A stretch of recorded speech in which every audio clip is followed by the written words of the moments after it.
పొగాకు రైతులు అనేక ఇబ్బందులు పడుతున్నారని, పొగాకు రైతులను ఆదుకోవాల్సినటువంటి కూటమి ప్రభుత్వం ఇప్పుడున్నటువంటి రైతులకు మార్కెట్ను రంగంలోకి దించి పొగాకు కొనుగోలు చేయాలని దర్శి ఎమ్మెల్యే ప్రకాశం జిల్లా వైసీపీ అధ్యక్షులు బూచేపల్లి శివప్రసాద్ రెడ్డి డిమాండ్ చేశారు. ఈరోజు కనిగిరిలో ఏర్పాటు చేసినటువంటి నిరాహార దీక్షలో ఆయన ముఖ్య అతిథిగా పాల్గొని మాట్లాడటం జరిగింది. రైతుల పక్షాన పోరాటం చేయడం కోసం ముందంజ వేసి ఇంత చక్కటి ప్రోగ్రాం ఏర్పాటు చేసిన దద్దాల నారాయణ గారికి, ఈ కార్యక్రమానికి మిగిలిన వచ్చేసిన ఎంపీపీలకి, జెడ్పీటీసీలకి, మండల పార్టీ ప్రెసిడెంట్లకి, రాష్ట్ర స్థాయిలో, జిల్లా స్థాయిలో, గ్రామ స్థాయిలో పదవులు ఉన్న వైఎస్ఆర్సీపీ నాయకులందరికీ, పాత్రికేయులందరికీ మరి నమస్కారాలు. ప్రకాశం జిల్లాలో చాలా మంది కూడా మొన్న ఒక విలేకరు అడిగాడు, మీరు రాజకీయం కోసం ఈ పొగాకు దీక్షలు చేస్తున్నారు, రాజకీయాలు చేయొద్దు పొగాకు దీక్షల మీద అని చెప్పి అంటుంటే, ప్రకాశం జిల్లాలో రైతు సోదరులందరూ, పొగాకు పండించిన రైతులందరూ కూడా చంద్రబాబు నాయుడు గవర్నమెంట్ మీద, ఈ టొబాకో బోర్డు మీద, ఈ కంపెనీ మీద పొగాకు బెయిల్ తీసుకొచ్చి వీసికి వేసారిపోయి వాళ్ళు పొట్టలు కాలి రోడ్డు మీద ధర్నాలు చేస్తుంటే, కులాలకి, మతాలకి, పార్టీలకు అతీతంగా రైతన్న సోదరుల కోసం అండగా ఉండడం కోసం మా నాయకుడు, రైతు పక్షాన పోరాడే నాయకుడు వైఎస్ జగన్మోహన్ గారి సలహాతో ఈ ప్రాంతంలో పొగాకు రైతుల కోసం పోరాడుతున్నాం తప్ప మేము రాజకీయాలు చేయడానికి రాలేదని చెప్పి సభాముఖం చేస్తున్నా.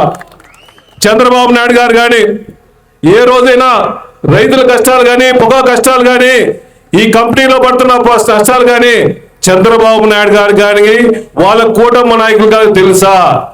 తెలిస్తే పొగాకు పండిస్తే ఈరోజు 16,000కి 15,000 రూపాయలకి కింటాకు అమ్మితే ఒక్కొక్క రైతుకి ఒక బ్యాన్ని మీద 5 లక్షల రూపాయలు, 6 లక్షల రూపాయలు నష్టం ఉందని తెలిసి కూడా ఇక్కడ మంత్రులు కానీ, ఎమ్మెల్యేలు కానీ, ఈ కూటమి ప్రభుత్వాలు కానీ ఎందుకు రెస్పాన్స్ అవ్వట్లేదు చంద్రబాబు నాయుడు గారు వాళ్ళ కూటమిగా వాళ్ళు? అంటే రైతులు చచ్చిపోయినా మీకు ఇబ్బంది లేదా? ఈ రైతులతో మీకు అవసరం లేదా? గతంలో వరి రైతులు పండిస్తే వరి వేస్తే ఉరేయాల్సిన పరిస్థితి వస్తున్నాడు, వరి పండించొద్దన్నాడు. మొక్కజొన్నకి కానీ, మిర్చికి కానీ ఈ రాష్ట్రంలో చంద్రబాబు నాయుడు గారు ముఖ్యమంత్రి అయిన తర్వాత ఒక్క పంటకు కూడా గిట్టుబాటు ధర ఉండే పరిస్థితి లేదు.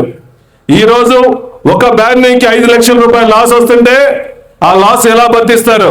వాళ్ళు ఎకరా భూములు అమ్మితే తప్ప ఆ లాస్ భరాయించే పరిస్థితి లేదు. వాళ్ళు నమ్ముకొని వాళ్ళ కుటుంబ సభ్యులు, వాళ్ళ పిల్లలు, అదే విధంగా ఎంతో మంది కూలీలు చేసిన వాళ్ళు, పొగాకు కూలీలు చేసిన వాళ్ళు కూడా మా నాయకుడు, ఈ వ్యవసాయదారుడు ఎప్పుడు డబ్బులు ఇస్తాడా తీసుకుపోదామని చెప్పిన పరిస్థితిలో ఉంటే ఒక్క రూపాయి కూడా వాళ్ళకి వచ్చే పరిస్థితి లేదు. పొగాకు బోర్డు తీసుకుపోవడం మొత్తం 70% నోబిట్ వస్తుంటే ఇంకా డబ్బులు ఎలా వస్తాయి? ఇదే విషయంలో గతంలో మా ప్రభుత్వంలో జగన్మోహన్ గారు ముఖ్యమంత్రిగా ఉన్నప్పుడు రైతులను ఆదుకోవడం కోసం 3,000 కోట్ల రూపాయలు ధర స్థిరీకరణ చేసి 3,000 కోట్ల రూపాయలు ఇచ్చి ఆ 3,000 కోట్ల రూపాయల నుంచి 350 కోట్ల రూపాయలు మార్కెట్ ద్వారా పర్చేజ్ చేపించి పొగాకు రైతుల కోసం అండగా ఉండిన దమ్ము, ధైర్యం, సత్తా ఉన్న నాయకుడు ఈ రాష్ట్రంలో వైఎస్ జగన్మోహన్ గారు తప్ప ఇంకెవరు లేరని చెప్పి సభాముఖం తెలియజేస్తున్నా.